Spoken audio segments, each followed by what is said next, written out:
Hello and welcome everybody. Randy Replay here. Week 3 of the 2017-2018 NFL season rolls on towards the Super Bowl here in Minnesota, 19 weeks away from this week. You see our record is 1-1. There is an injury. Travis Parker showed up on the injury report. He'll be out for 4 weeks. Now, there was a couple things that Randy needs to get to before this game. There is a couple things Randy needs to get to before this game, rather. There was some technical difficulties. It's all on my part. After the big loss, 70-35, we're a little upset. We cut off the broadcast and failed to save the file here. And so this is the new score that's going to show up.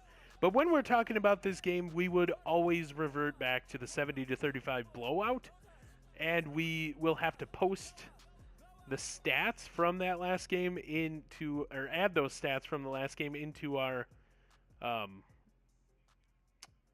season review that we always do.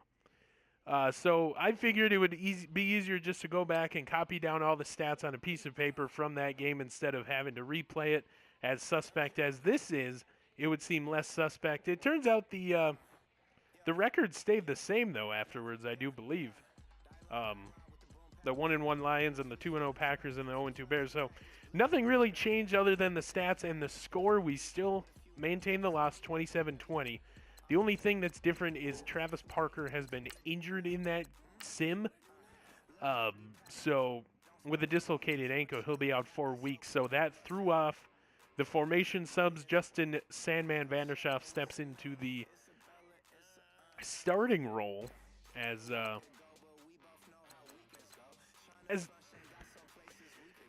mean, we could go back, we can redo the stats like I said, but as it would be easier than just reposting the video and saying, oh, we forgot to save, la-di-da. As suspect as that would be, I feel like this is a little bit more suspect that, hey, he didn't save the file.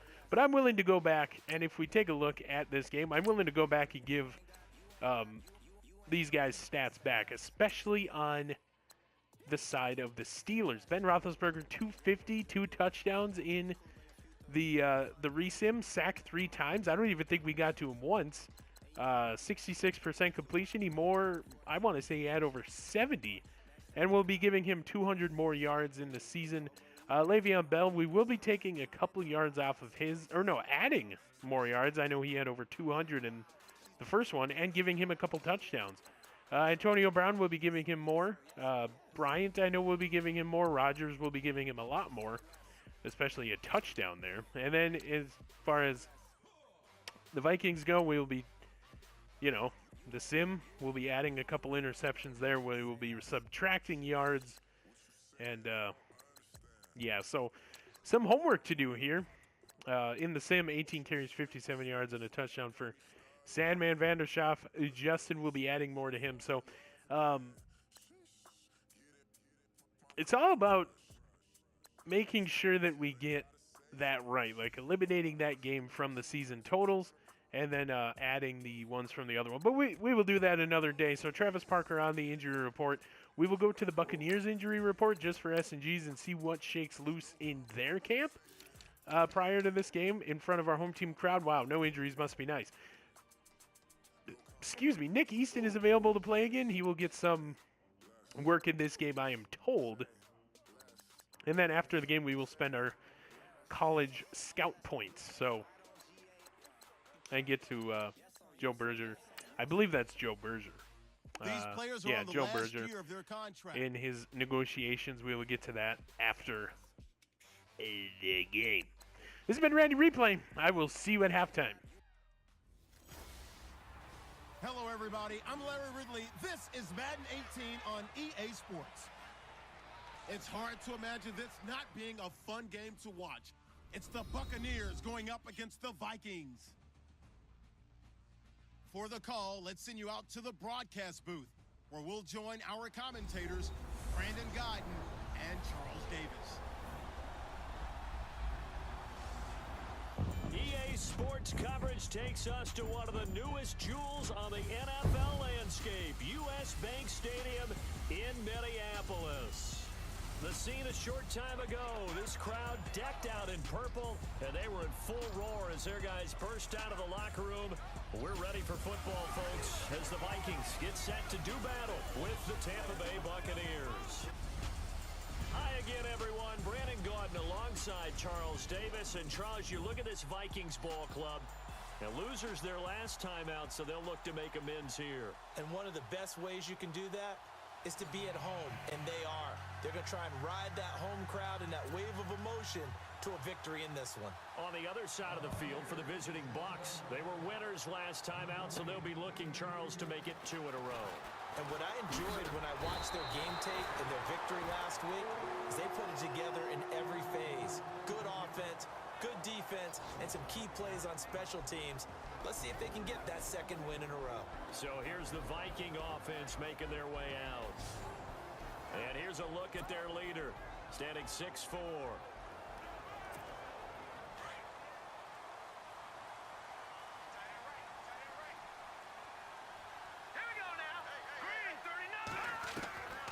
They'll come out throwing here to start the drive.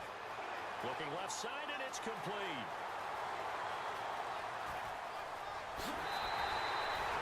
A big gain there on the first play of the game.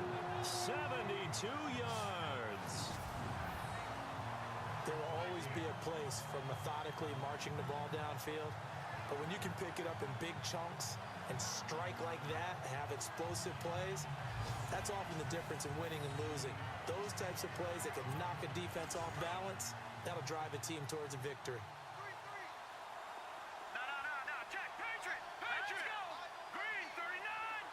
And he goes in motion here in the backfield. Now a shotgun snap as they'll look to throw. He's got his man. It's taken in for a Viking touchdown. They went empty backfield, all their weapons out wide, so there really was no secret here to what they were going to do. No secret, but they started to execute it, and they started to protect the guy throwing the ball, because oftentimes when you empty the backfield, people bring pressure at you. They managed to hold in there and successfully complete the touchdown pass. Now the extra point try forthcoming. He's got it, and the Vikings take a 7-0 lead.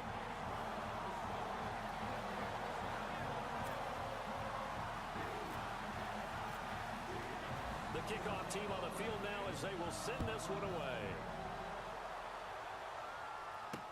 This is fielded a couple yards deep. And he'll make it across the 20 as his guys will set up shop at the 23-yard line. So out come the Bucs now for their first drive. They'll be led out by their 6'4" quarterback, the former #1 overall pick in 2015, Jameis Winston. I like this guy, and the reason I do, he tends to stay on an even keel. Doesn't let too much ruffle him. He will manage the game the way it needs to be managed, take what the defense gives him, and then he can strike at times. Had a touchdown pass. Yes, he had an interception last week, but he found a way for his team to win. And a nice run past the 30-yard line there. A good run there on first down, and it'll leave him with a 2nd and 2. If these kinds of lanes are available, you have to feel like he's going to have a pretty big game on the ground. Yeah, you can tell early on he's got a little burst in his step, and that's a big pickup right there on first down. Now a play fake to Martin. Here's Winston. To the sideline, and it's caught, but boy, he's out of bounds. Well, they tried to get him into space coming out of the backfield, but it'll be 3rd down.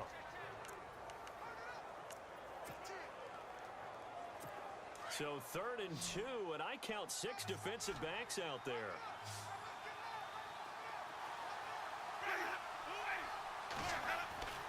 Jameis to throw it. He's got Evans. And he's got the first before he's brought down at the 39-yard line. A familiar ring to that one. Winston to Evans for the Buccaneer first. Now, Charles, what's the mindset here offensively? You gave up the touchdown pretty quickly. Would it have changed if you had gotten a stop and it would be 0-0 right now, or no? I wouldn't think so. I think in most cases, just down a touchdown, you know, I mean, we're just getting started here. It should be a long way to go. You think to yourself, stick with the game plan, all the things you worked on in practice. But you have some teams that when they get down, their natural tendency is to aggressively strike back. And let's see if they want to get outside of the game plan we expect and try and be aggressive on their first series. Again, it's Martin. And very little running room there. He did get a couple up to the 49. Well, so many times we look at a short run and we praise the offense for trying to set the tempo and establish things, but the defensive guys, hey, they just won the battle there. It wasn't a big run given up. They don't always have to absorb the body blows. Sometimes they dish them out themselves.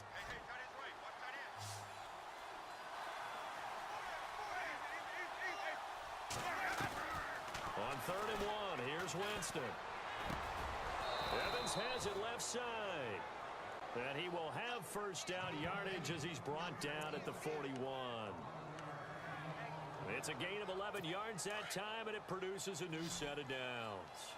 I don't believe that this opening drive is surprising to either one of us after the time we spent with the coaching staff and players prior to the game. What about you? Absolutely. Not only that, but that big article in the paper this morning about their philosophy on starting games like you're shot out of a cannon, and that's what they've done. Very methodical here on this first drive. Yeah, so many teams talk about that fast start. We're actually seeing it happen right here in front of us. But now the kicker. Can they cap it off by putting the ball in the end zone?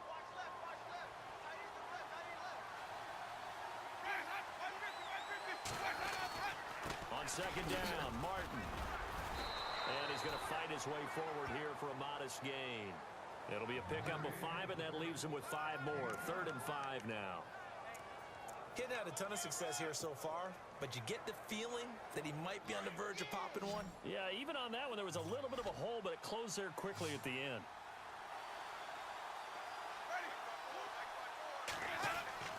Winston. And he's got a man. It's the tight end Howard complete. And he gets this one all the way down inside the 15, just shy of the 10. That one goes for 24 yards. On draft night, I kept wondering, why is O.J. Howard still on the board? And they ended out at Tampa at number 19, and they're ecstatic to have this guy who ran 4.51. Actually, the first time that the Bucs have ever drafted a tight end in round number 1, and they got a good one. And it pops free. The collision there jarred the ball loose and brings up 2nd down. This team is not going to make it easy for you. They're a physical group, and we just saw it there on that play. It came in, made the contact, just as he's trying to haul it in.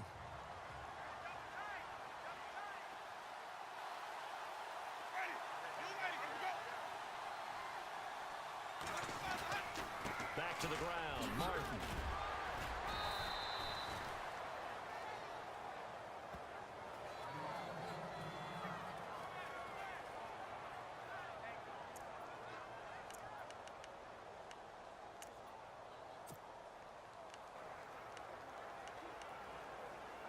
The Bucs on 3rd down. A perfect 3 for 3 as they look to keep that streak going. This will be 3rd and 5. Now some movement before the snap. And we'll hear from our referee for the first time this afternoon. So that'll back him up 5. Still 3rd down.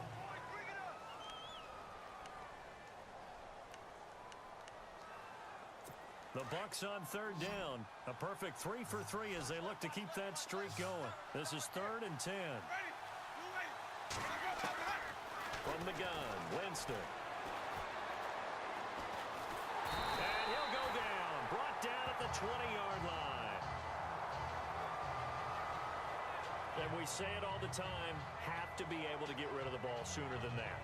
You have to help your offensive line out. They're going to protect you as best they can. And if you're getting 3 to 5 seconds to throw the ball, they're doing a really nice job. But when you hold it and give up a sack, you're really almost discrediting their work. This will be a 37-yard attempt.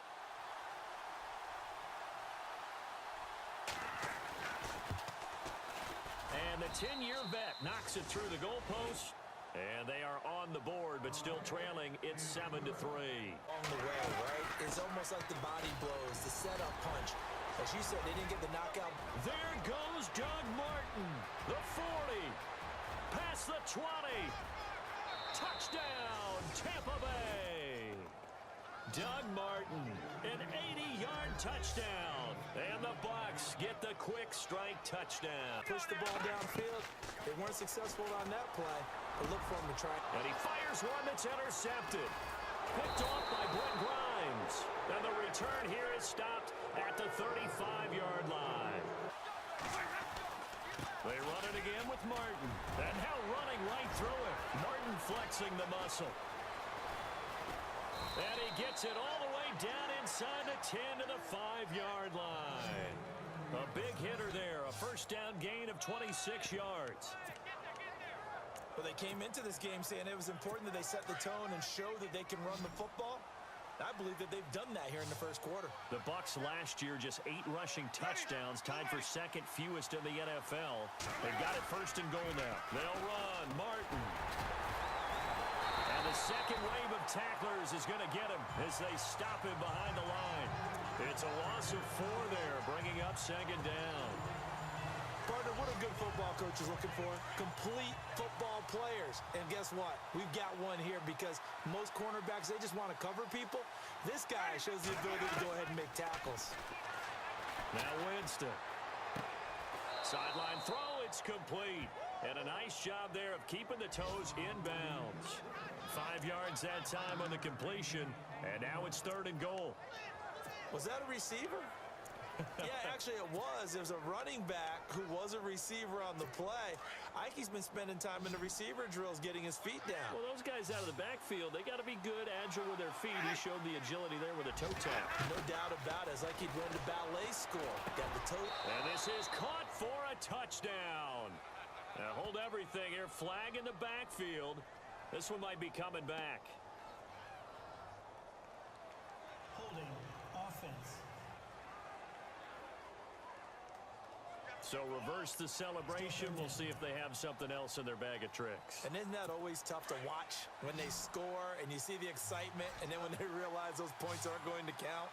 Can they get it back together and find their way back to the end zone?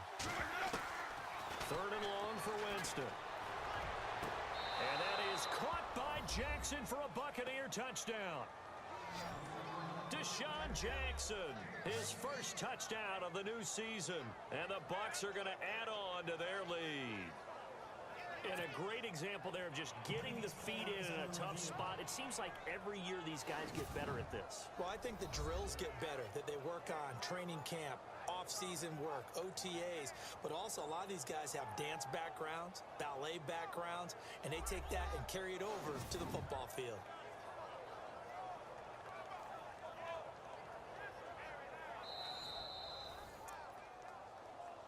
Now Folk for the extra point.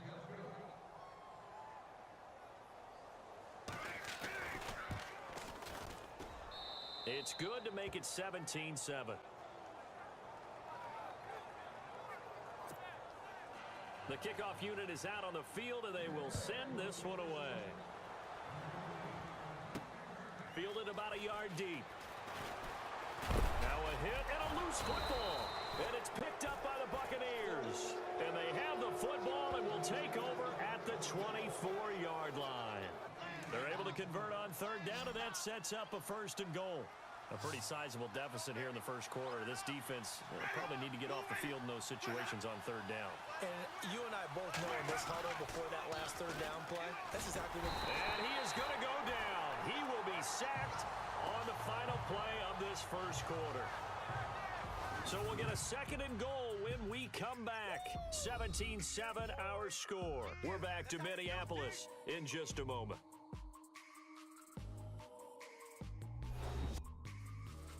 The NFL on EA Sports is fueled by Gatorade, the sports fuel company. Back now with Charles Davis. I'm Brandon Gaudin. It's the Bucs in possession of football.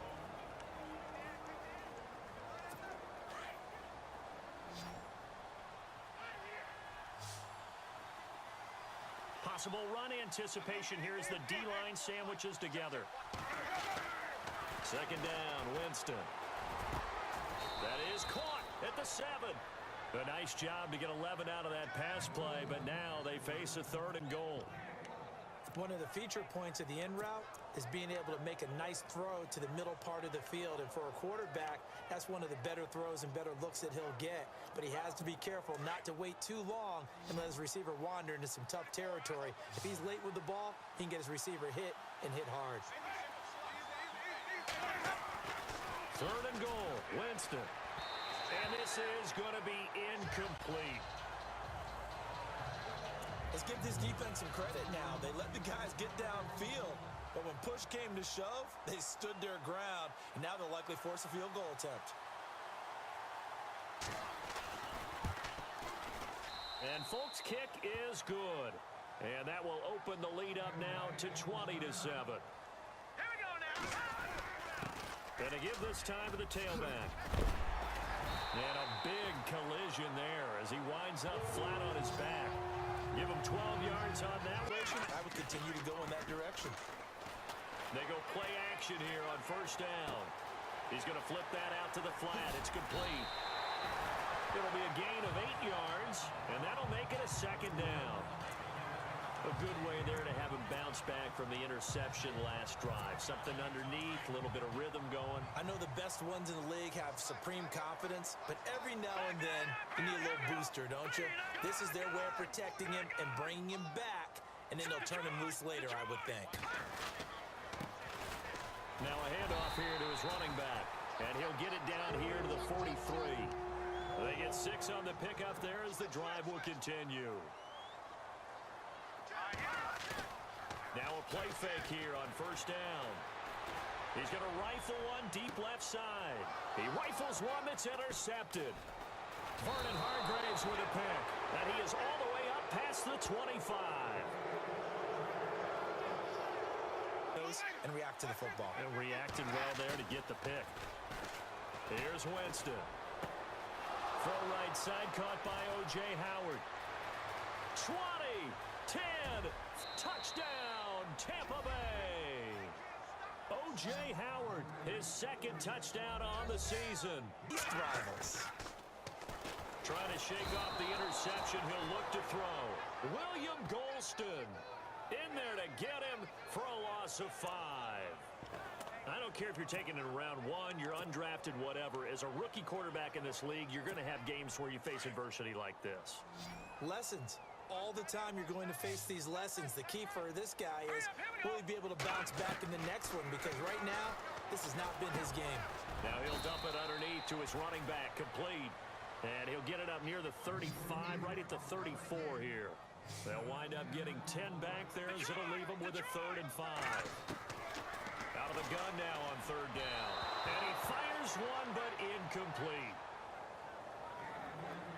Some of the fans here don't seem too happy about what we've seen in this 1st half. No, not at all, and I understand why. They've looked lethargic, out of sync, and it shows on the scoreboard. His first punt, 45 yards. This looks good as well. With it is Jackson.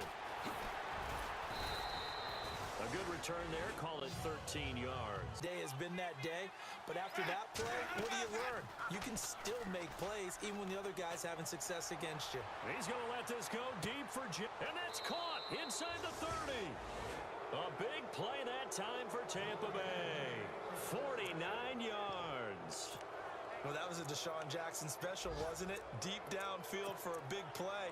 But truthfully, if he catches it short, he can turn it into a long gainer, can he? Just such a big play receiver last year. 17.9 yards per catch, and that was tied for the league lead. He's going to open up the offense in a big way in Tampa. His throw caught at about the 5. And a nice gain of 21 yards. For young quarterbacks, having that primary target's a big deal, and Mike Evans serves as that for Jameis Winston. Evans led the league in targets in 2016. Yeah, went after him a ton. He also was 6th in catches, 4th in yards, and tied for 2nd in touchdowns. And played in his first Pro Bowl. Winston with a give to Martin. And he'll get this one back to the 5-yard line, but no further than that. No gain on the play that time, and it sets up 2nd and goal.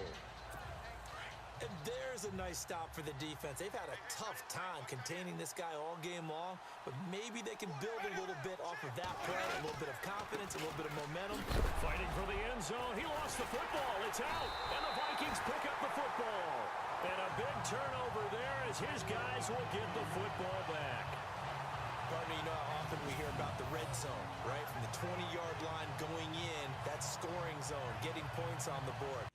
Well, hello and welcome everybody for our first, not really live break in the action, but our first break in the action. Randy Replay here. The team has decided to go with Kenny Erickson for the remainder of this one. Smeagol throwing 2 picks in this one and 3 picks in the last game with another turnover, and this is getting quickly out of hand. I don't think they will give up on him for the starting role, but as it stands now, he is done for the day. Kenny Erickson will be the quarterback going forward.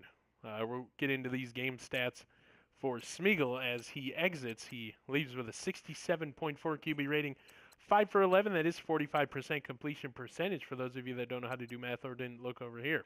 97 yards, aided by the Luke Slazewski big catch, 1 touchdown, and the 2 interceptions. So his day is done. I don't know if it's just for stat preservation or what, but Mike Zimmer pulled him aside right after that last interception, and he's been without his helmet on since then. So 4 minutes and 37 seconds left of game time. Maybe they're just going to see what else they have on this roster. They know what they have in Kenny Erickson, but in the regular season, we'll see what he does as it's starting to look like another blowout here. 27-7, 4:37 left to go here in the half. Vikings do not get the ball back at the half as well. So you need to score here, get the ball back, and maybe score twice. Get this thing within a touchdown. So here we go. Huge difference, as we know, between 2nd and 4 and 2nd and 8 and 9. Oh, he's got a man wide open, complete.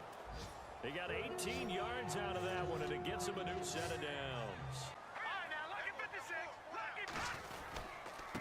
And he'll give it here to his running back. And he's going to get this inside the 30. And a nice carry there of 15 yards. It's 3rd and 2. He'll look to throw. And he comes back with 1 complete. And he picks up the first down yardage as he takes this one down to the 15. Looking to throw. Escaping the pressure right. Looking right sideline, but it's incomplete. Oh, my, you know that's one that he'll want to have back. I mean, they did everything right. Got the linebackers commit on the play action. He just flat out missed. The Vikings on 3rd down. They've only converted once in 4 tries. This will be 3rd and 6. He'll drop to throw. A bullet throw, but incomplete. But that was certainly an aggressive call and an aggressive play. Instead of just going for the first down, took the shot in the end zone, went for the touchdown. Yeah, and on 3rd down, they said, forget about the sticks. We want 6. And his kick is good. And that will move the deficit from 20 down to 17. On 1st and 10, Winston. And no escaping this time as he'll go down. They got him for a sack.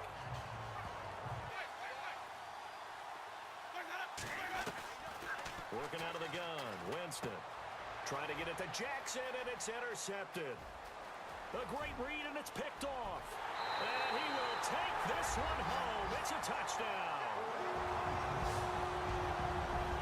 You think you're going into halftime with a good-sized lead? Not so fast. That pick 6 really changes the complexion, probably also changes the halftime speech. No doubt about it. Instead of going in relaxed, you're probably a little more uptight right now, probably a little bit angry. Let's see if they can get their focus back. Now the try here for the point after.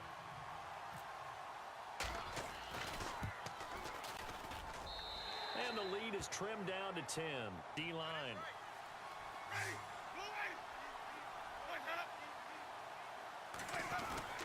Here's Martin as they begin on the ground.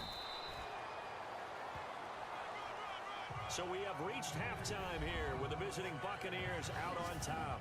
As we'll send you down to Orlando, where Larry Ridley has our EA Sports Halftime Report. Larry? Okay, Brandon, thanks, and welcome everyone to our EA Sports Halftime Report. Let's get to the highlights. The Vikings are behind right now, but the home crowd should give them a boost. And hello and welcome to the halftime break. Randy Replay back with you yet again. Minnesota Vikings have added 10 more points.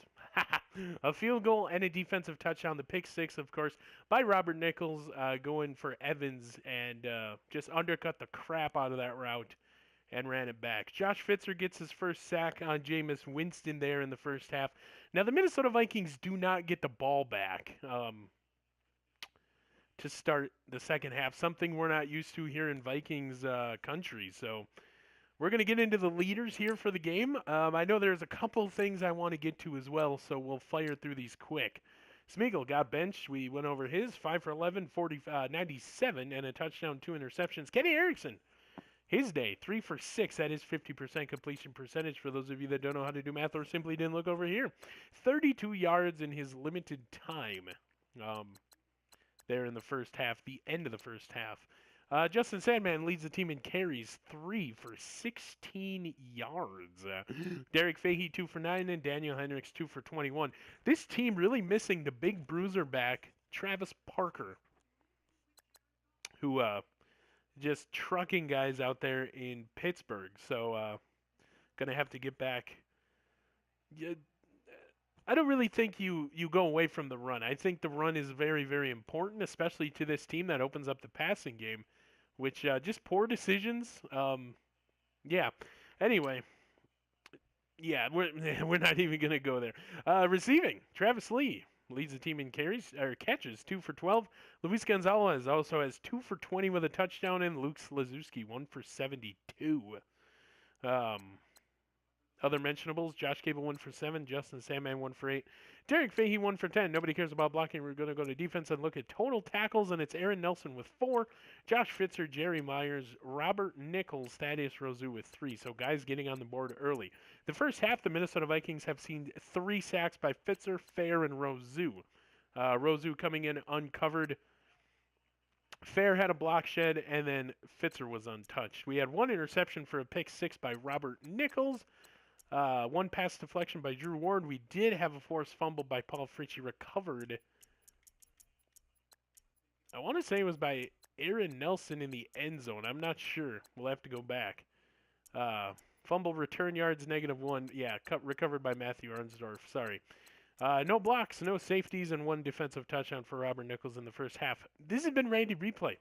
I will see you after the game where I can hopefully call a Minnesota Vikings win. This defense needs to buckle down here, not let them score on the first drive, establish dominance, and then, of course, the offense needs to score.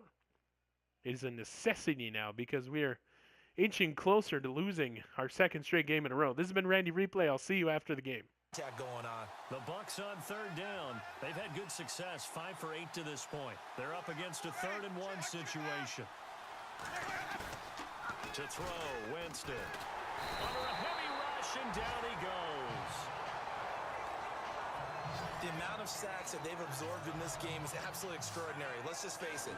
This offensive line, flat out, cannot handle this pass rush. It's been demonstrated time and time again.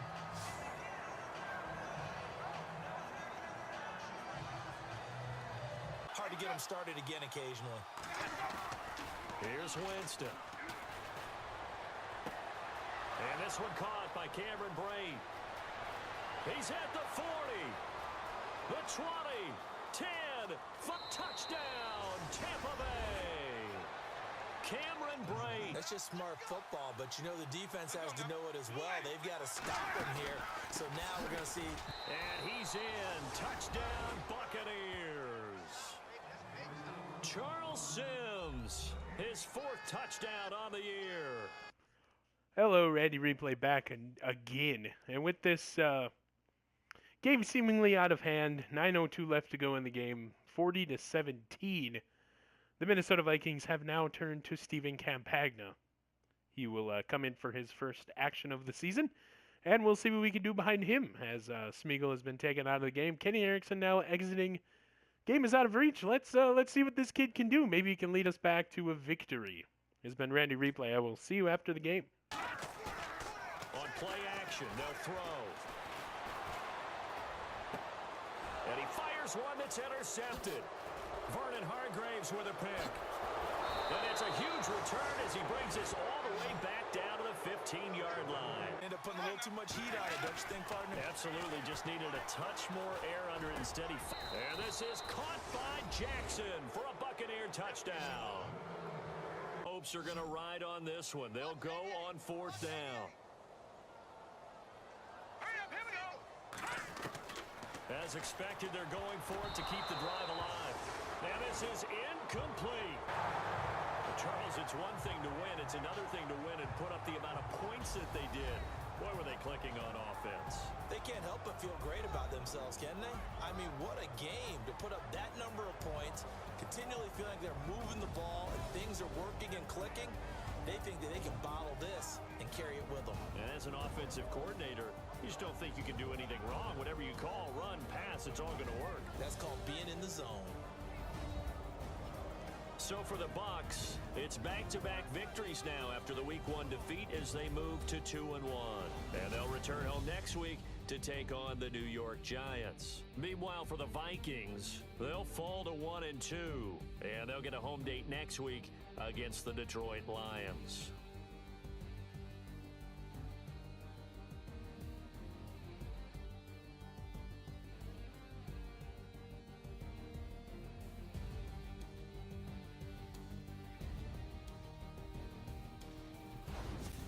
That'll do it for us. For Charles Davis and all our hardworking crew, I'm Brandon Gaudin. You've been watching the NFL on EA Sports. For more, find us on Twitter at EA Madden NFL. From Minneapolis, so long, everybody. And with that so long, we welcome you back up here in the booth where another Mercy Rule game has taken effect. Of course, for those of you that are new to the series, the Mercy Rule, every time a score is without reach here in the fourth quarter, we will super sim the rest of the game, and that is what we have done today. The Minnesota Vikings have lost 2 games now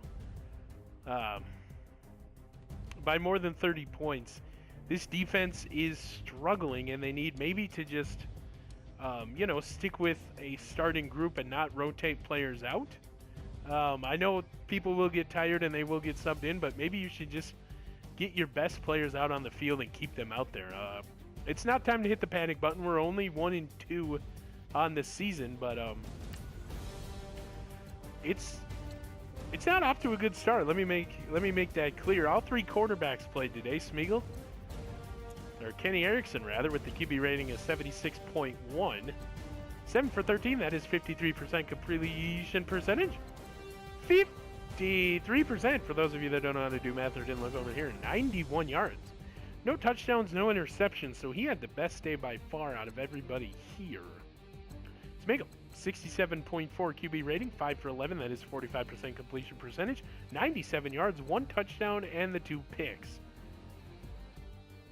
Stephen Campagna came in the second half, 22.9 QB rating. 6 for 12, that is 50%. 54 yards, no touchdowns, and tossed 2 interceptions. The team is turning the ball over in bunches, and it needs to stop. A lot of things going wrong for this team. Yeah. Anyway, here we go. Rushing, Justin Sandman. 6 carries, 32 yards, led the team in both stats, or both categories. He had a rough day with this big defense. 2 fumbles. 1 on special teams and 1 rushing the ball. Derek Fahey, 4 for 13. Daniel Hendricks, 2 for 21. Stephen Campagna, 1 for 3. Sam Gable, 1 for 5. Kenny Erickson, 1 for 4. In a game such as this, you abandon the run game at pretty much the half. You're down in bunches. You got to air it out, and that leads to more interceptions. Randy believes that a team should never give up on the run. I'm just a radio guy. I can't impact the team at all. But it seems like the coaches wanted to be aggressive, and they really paid for it here, throwing, 4 interceptions today and turning the ball over on the ground twice. It's going to happen. You will have fumbles, but you just hate to see it to a back as productive as Justin Sandman Vanderschaft. Having a good game at home here, and then on the road, really. He had a pretty decent game last week. This week with that defensive line the way that it is, 6th overall defense in the league. Yeah, it's not going to be good. Everybody cares about receiving. Luis Gonzalez led the team with 4 catches. Wow. 4 catches, 29 yards, and a touchdown. Derek Fahey, 2 for 17. Darian Wilson, 2 for 22. Josh Gable, 2 for 19. Travis Lee, 2 for 12. Anthony Bisbee, 2 for 26. Justin Sandman got in the mix, 2 for 30. Cameron Crick, 1 for 15. And Luke Slazewski, the league, not the league, well, maybe the league. I don't know. He had a big game last week. But the team leader for this game in yardage, as far as receiving goes, 72 yards. The only touchdown to Luis Gonzalez today. Drops, there was a couple. Jesse Peterson had 2. I know one of those was on 3rd down. I can't recall when the other one was. And Anthony Bisbee had a big drop on 4th, which gave the other team the lead. Longest catch of the day, 72 yards by Luke Slazewski. Nobody cares about blocking. We're going to go to defense and look at total tackles, where we have a triple. 6. Three-way tie for the lead. Jerry Myers, Rashid Spinks, and Aaron Nelson. Josh Fitzer had 5. Tevin Fair had 5. Hey, look, Thaddeus Rozu also had 5. Richard Salty, Thomas Cross, Matthew Arnsdorf, Justin Lewis, Robert Nichols had 4. We'll get to Robert Nichols here in a little bit because he was the star of the defense today. Dan Nolte had 3. Poi Tralamalu had 3. He also had a big hit in the backfield. Well, yeah, never mind. No tackles for loss. Josiah Russell had 3. Danny Pickering had 3. Ryan Buelow also with 3. Terrell Oliver, Drew Ward with 2. Anthony Bisbee, Taylor Pauline, Jacob Pickering, Justin Sandman, Zachary Anderson, Paul Fritchie, Jeremy Lindsay, Taylor Decker, the left tackle. Otis McMillan, Daniel Hendricks, Lane Johnson, the right tackle, all had 1. Leo Neal went without a tackle, a sack, anything. He was out there a lot. He just had a little bit of trouble with that offensive line matchup there. Tackles for loss, we had 5. Jeremy Lindsay, Thomas Cross, Josiah Russell, Josh Fitzer, Ryan Buelow. Sacks, we add 4 to the team. Josh Fitzer, Tevin Fair, Thaddeus Rozu each had 1, and then Josiah Russell and Jerry Myers split one there on 3rd down, forcing a punt. 2 interceptions in the day. Thaddeus Rozu had 1 during the Super Sim. And Robert Nichols, the player of the game in Randy's eyes. Robert Nichols' interception went 46 yards for a touchdown. Pass deflections, Drew Ward had 1. Forced fumbles, Paul Fritchie had 1. Recovered by Matthew Arnsdorf. It's not showing up here. But fumble return yards, -1, Matthew Arnsdorf in the end zone. No block kicks, no safeties, and 1 defensive touchdown for your Minnesota Vikings defense in Robert Nichols. Like we said, just a frustrating time to be a Vikings fan, especially here. Hopefully turning it around with a division game next week against the Lions. I know Mike Zimmer is going to press this team, especially the secondary, giving up a lot of plays, as well as the linebackers here. Brandon Baker 1 for 1 on field goals from 28. 2 for 2 on extra points, giving him 100% in both categories. Punting, Taylor Pauline punted 4 times, a season high. 168, netting 149. 1 of them went inside the 20. Kick return, Justin Sandman had 4 for 111, longest of 30. Jesse Peterson, 5 for 137, 32. Punt returns, we did not force a punt for the 2nd straight game in a row, if we're still counting the pre-sim Steelers game. So that is going to just about do it here from the stadium. We're going to get you back to the main screen where we will preview next week's game against the Lions, and we'll see what happened with that injury to Pat Elflein, our starting center. I will see you in just a moment. And hello and welcome back to the main screen. It's week 4 in the NFL, and we have the 1-2 Detroit Lions. So this is a big game as we look. The Packers won again, and the Bears win their first game. So the Packers are 3-0. Must be nice to sit atop. And if you look at the schedule, we have 3 division games coming up. So this is a very, very important time for Minnesota Vikings football. We have 1 at home against the Lions, 1 on the road against the Bears, and 1 at home against the Packers. Randy Replay has had week 6 circled on his calendar ever since the schedules came out before the preseason. So the Minnesota Vikings, if they win these next 3 games, they will be 4-2 and atop the NFC North. And if we lose the next 3 games, we'll be 1-5, presumably in the bottom of the barrel. It all depends on what the other teams can do in their games. This is going to be a big 3 weeks for Minnesota Vikings football as we inch closer to that Week 9 bye. So what we're going to do now, just so everybody sees, we are going to save it. As to avoid any no goodery. We're going to do it again.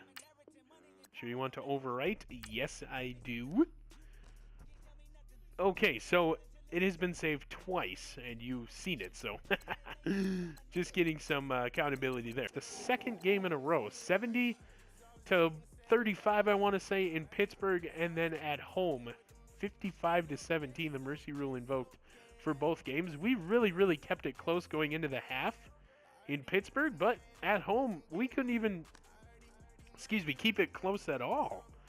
This has been Randy Replay. I'll see you in the next one, where hopefully we can get back to 2-2, back up to 500 football here in Vikings country. See ya.